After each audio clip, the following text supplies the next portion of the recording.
Hey crypto friends, my name is Garrett and I'm a crypto day trader who loves helping others with their trading. And in today's ultimate RSI crypto trading guide, I am going to be showing you guys how to use the RSI indicator and how you can benefit from using it in your own trading strategy. And for those of you who love trading crypto and would like to try out the same exchange that I use on a daily basis, feel free to go ahead and try out the Blowfin exchange here with the link in the video description down below this video. I personally love this exchange because they allow anybody from anywhere to be able to sign up and trade crypto futures. So if you are one of those people and you want to trade crypto futures, you can do it right here on the Blowfin exchange. All right, guys. So we're going to be talking about the RSI indicator today, all right, which is basically a momentum lagging indicator that measures how fast and how strong price moves over a certain period of time.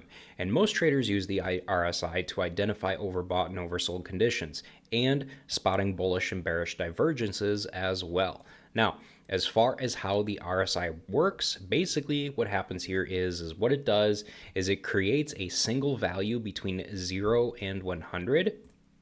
All right, creates a value between 0 and 100 based on the speed and momentum of price movements, hence why it's considered a lagging indicator.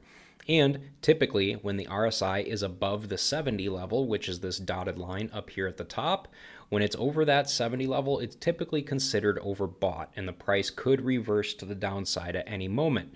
And when the price is below the 30 level, which is the bottom dotted line down here, it typically tells you that we are in that we could move to it technically means that it's oversold, or price is oversold, and price might reverse to the upside at some point. And lastly, we've got the 50 level, which is the center level here, the center dotted line that you see here, and that typically indicates a neutral level. So now that we have got all of the very basic and very simple basic information out of the way, we'll go ahead and talk about some basic strategies on how you can utilize the RSI in your own trading, all right? Because it's not just about just overbought and oversold, all right? There's a lot more to it, but you can trade with overbought and oversold levels as well, okay?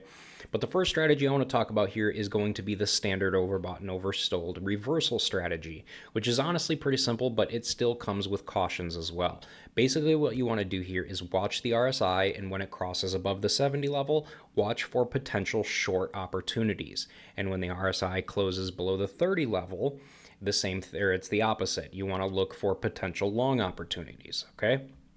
However, the caution part of this basic strategy is that you have to be extremely cognizant and watch out for the overall momentum of the trend that is going on as well, all right? Usually when price is in a very strong uptrend or downtrend, price will literally ride these overbought or oversold levels for an extremely long extended period of time. And because of this, you should combine the RSI with stuff like support and resistance levels to help you gauge the overall strength of these trade setups as well, all right? For example, here is a good, solid example of this, all right? You can clearly see on the RSI here, we literally rode above the 70 level here from January 29th all the way until April 15th. So that is a good, solid few months of the RSI just hanging out above this level on the weekly chart here, all right? So that's kind of what I'm talking about here, and this is why you cannot base your trading decisions solely on just the one indicator alone here, okay? Now, another RSI strategy that I would like to share with you guys is all about RSI divergence, okay? Which helps you to be able to spot hidden momentum shifts before they actually show up in the price action itself, all right? So we've got both bullish and bearish divergences here, and bullish divergence is typically where the price itself makes lower lows while the RSI makes higher lows, okay? Which is great for potential longs. And bearish divergence is typically where the price itself makes higher highs while the RSI makes lower highs, which is great for potential shorts, all right? And something you want to keep in mind here from what I've seen in the past personally is that divergence typically seems to work best when it happens near key support and resistance levels as well, all right? So keep an eye out for that. Now, the last RSI strategy that you can try using is all about the RSI coupled with the moving average on the RSI indicator itself, all right? So we've got the RSI, which is the green line that I've got going on right here, and we've got the moving average down here, which is the white line that you see on here as well, all right? So we've got the RSI and the moving average, and this method is best used to confirm directional momentum changes and or potential reversals as well. In the past, when I used to use the RSI on a regular basis, this is personally how I traded with the RSI, all right? Basically, what you're paying attention to here is the relative position of the RSI itself in relation to the position of the moving average itself. So if price action is in a downtrend and starts to move upwards towards the moving average and it moves and closes above it, it typically means that bullish momentum is in full swing and it's starting to gain momentum and starting to, it's a good chance that the price is going to continue to go higher and higher, all right?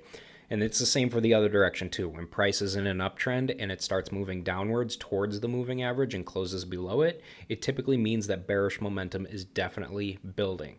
And just like the two previous strategies, this strategy also works best when it's coupled with support and resistance as well. So let me go ahead and show you a perfect prime example of this actually, because I'm currently seeing one as I'm looking at the chart right now, all right? So as you guys can clearly see right here on the chart, we're gonna look at this specific area right in here, all right? We're gonna go ahead and circle it. Whoops.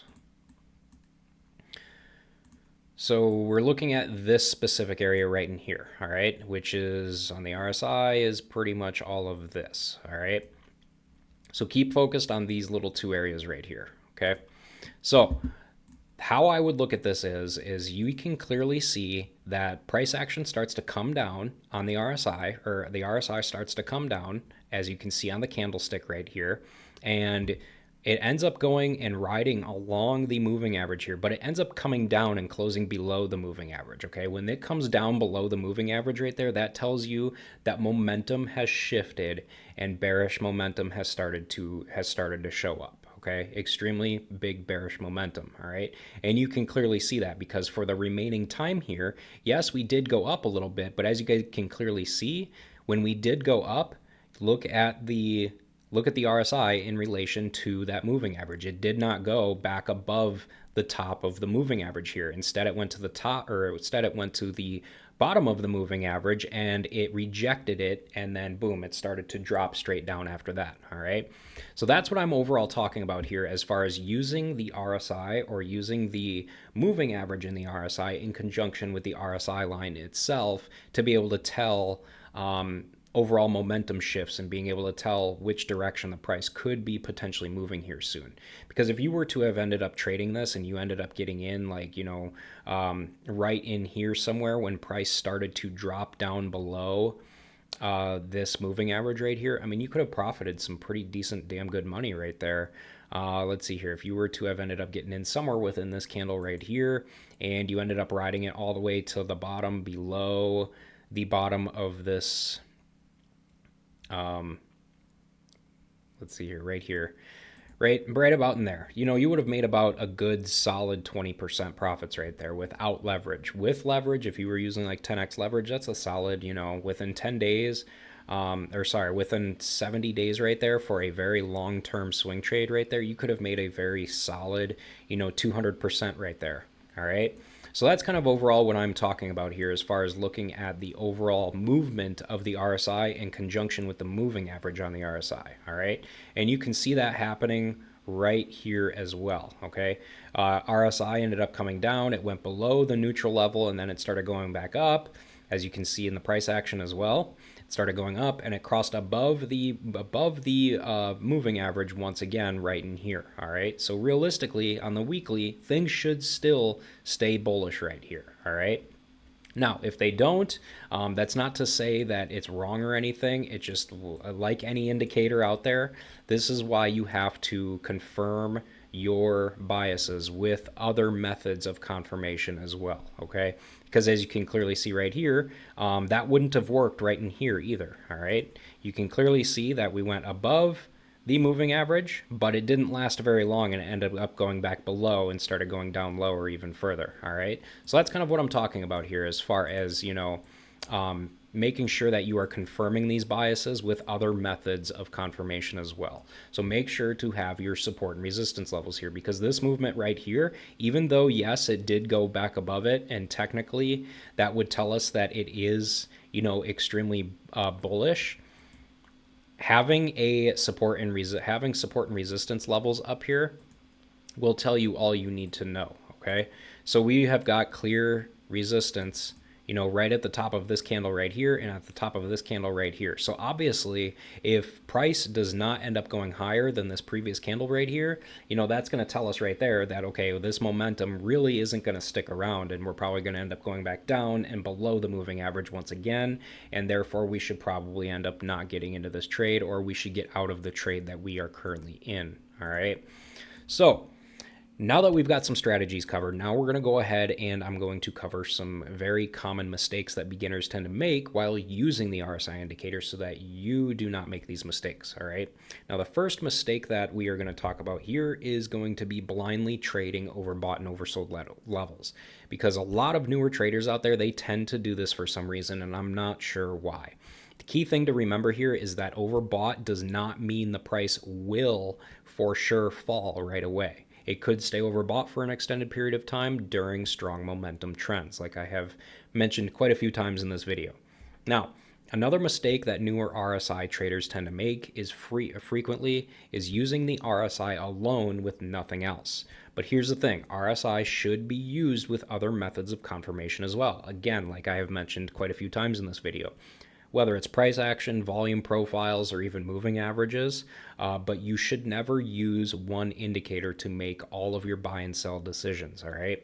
Overall here, guys, the RSI can be an incredibly powerful tool to use. It's simple, it's fast, and reliable when it's used correctly. But it shouldn't be looked at as a magical crystal ball or anything like that, all right? You always want to combine RSI with other methods of confirmation for the best results. And lastly, something to keep in mind here is that the best traders out there, they do not predict the future, all right? Instead, they react to what's being put in front of them instead, all right? So that is just something you want to keep in mind, all right? Now, before I go ahead and wrap up with this video, if you guys enjoyed this one and you feel like you got some decent value out of it, please be sure to go ahead and subscribe to the channel, hit the like button below the video, and with that said, you guys, thanks for watching.